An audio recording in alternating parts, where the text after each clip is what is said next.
A new bombshell this week for the Biden family, a declassified FBI document detailing damning claims by an informant that alleges President Biden and his son Hunter were involved in a multi-million-dollar international bribery scheme. No joke, Jack. At the time, Hunter was a board member of the Ukrainian energy company Burisma, as you know. First, the FBI denied the informant existed, and they confirmed it, but wouldn't release the document of the transcribed interview. Then they released it to the Senate. And now, finally, Senator Grassley has released it to us.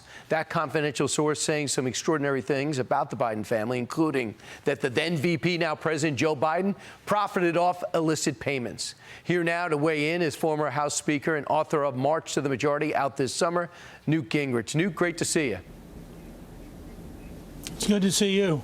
All right, Newt, your reaction to the so-called 1023 interview form that's now released. What's most striking to you? Look, I mean, every week we get more information.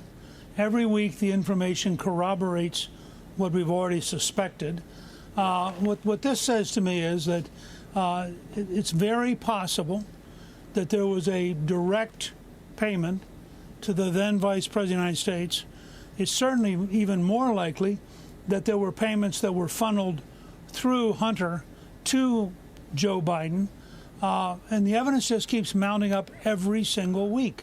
At some point, the dam is going to break, and even the New York Times and the Washington Post are going to recognize that we have a huge problem on our hands.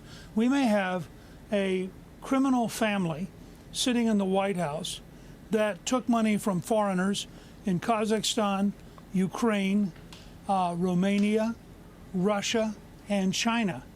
Now, that's a pretty sobering comment that has huge national security implications and also just basic honesty implications. So this confidential human source is all we know. And they sit there and they take it down. He swears to tell the truth, and he tells the FBI. And this guy has credibility with the FBI. And among the revelations he has is that they're worried that Burisma wants to go public, and they're not going to be able to because the prosecutor's pursuing them. And that's why they hired Hunter, against the will, as the text says, and because of the influence that the dad has. And I'll read you an excerpt. This is on the file that was released. Don't worry, Hunter will take care of all those issues through his dad.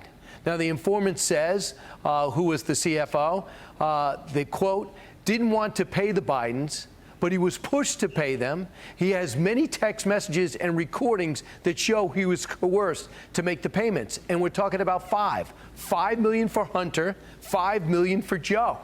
We have to see this guy, Newt, don't we? Yes, of course.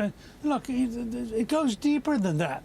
I mean, you have absolutely on tape Joe Biden talking to the Council on Foreign Relations in New York and saying, I went over there and I told him, fire this prosecutor or I'm taking back $1 billion in aid. And by God, within a few hours, they had fired him. Well, why did nobody figure out what a huge deal this is? I mean, the Democrats impeached Donald Trump over one phone call in which he basically benignly asked Zelensky to check and see whether or not there was corruption in the Ukrainian prosecutor. Yeah. Meanwhile, you have former Vice President, now President Biden, saying publicly, I told them, drop him or you lose $1 billion. Right. So he's using the taxpayers' money to bludgeon the prosecutor on behalf of a company which is paying his son. I mean, this is all out in the open. It's all public. It took 6 hours, but something else happened this week, and that was these IRS investigators became whistleblowers because they could not pursue the way they wanted to pursue the Hunter Biden investigation and where it led. They were so frustrated, they came out in public, became whistleblowers, jeopardized their career. They've already have retribution against them, which I think is horrible. Meanwhile, just to give you an idea of what you missed, this is what was front and center during the week. Watch. How much money did Hunter Biden and his business associates receive from the Ukrainian company Burisma? Burisma paid to everyone involved $6.5 million. $6.5 million. Burisma also paid Blue Star Strategies and a law firm hundreds of thousands of dollars, bringing the total Burisma payments to over $7 million. Is that correct? That is correct, $7.3 million. $7.3 million. Between 2014 and 2019, this brings the total amount of foreign income streams received to approximately $17 million, correct? That is correct. $17 million, Newt. We're talking about 100,000. This is much more than anyone could get their head around. Don't you think? Well, look, and this is smaller than the real number. 17 million is about 1/4 of the amount of Chinese money that has gone to the University of Pennsylvania and the University of Delaware.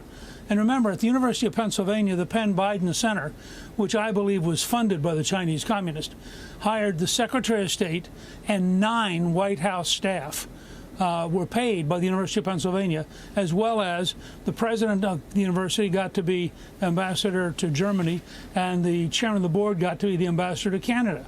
So when we discover all of this, we're going to discover that the Biden family is a criminal family, and that the focus should not be on Hunter. Hunter was the bag man. I mean, nobody was paying Hunter Biden. He was just the guy they gave cash to for his father. Last question. Yeah, Kevin McCarthy. I see it's just beginning. Hopefully the other half of the world will pay attention. Kevin McCarthy's getting pressure from President Trump to endorse President Trump. Should the Speaker do this at this point in the primary process? No. I admire President Trump a great deal, but I do not. I believe the Speaker of the House should be Speaker of the whole House, and I think the Speaker of the House can be helpful, but he should focus on being a unifier. When this whole thing is over and we have a nominee, which will probably be Trump, somebody's got to come along behind and get everybody back on the same team. I think that's what Speaker McCarthy should do, and I hope he just pleasantly and cheerfully reminds Trump he loves him, he's for him in the long run, but as Speaker of the House, he has a duty to the House that is not the same as a campaign duty. Yeah, you tell him, Newt. He doesn't usually take that well. Speaker Gingrich, thanks so much. I'm Steve Doocy. I'm Brian Kilmeade. And I'm Ainsley Earhart. And click here to subscribe to the Fox News YouTube page to catch our hottest interviews and most compelling analysis.